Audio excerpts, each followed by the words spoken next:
Hey everybody, welcome to the bike setup video part 2. In part 1 we discussed the position of the handlebar. That's where we're going to start. So now we have a ballpark on where the saddle should be, and we're going to discuss the saddle position now. So your saddle height, obviously, now that the handlebar is set up, you want to be in a position where your legs are not fully extended. What I mean, and what do I mean by that? If your leg is like that, you can see my knee. You can see my knee coming really high.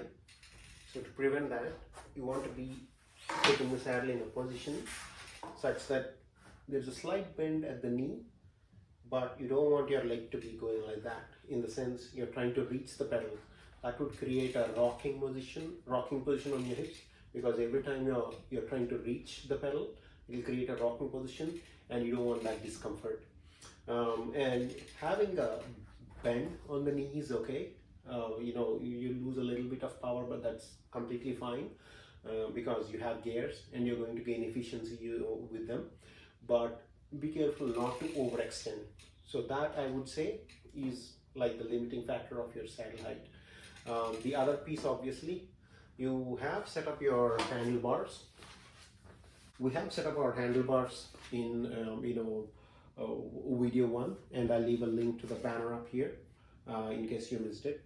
So that obviously also affects your saddle height. So you can adjust that in such a way that your weight is distributed 50-50. So obviously take care of your knees, make sure they are not extended fully. A little bit of bend is completely fine. I would say just use your gears to make up for the loss of power ever so slightly, well, even if that is.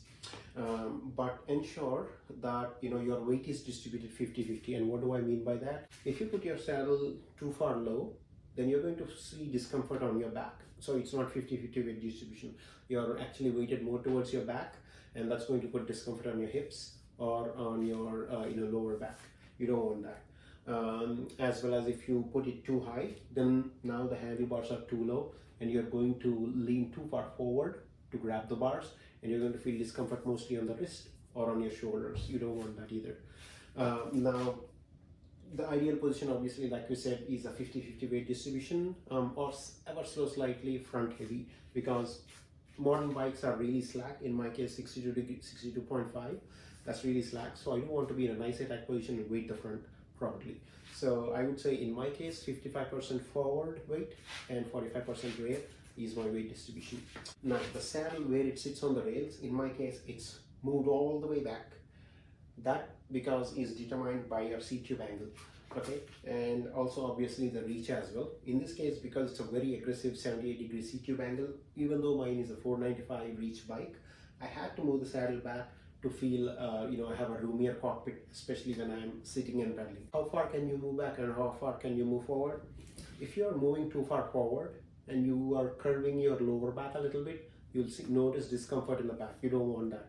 You want your back to be naturally straight, okay? So that's how forward or how far back you want to put it. Now as you move your saddle, keep in mind that it also changes your effective seat tube angle, which is the imaginary line from the center of your saddle to the center of the bottom bracket.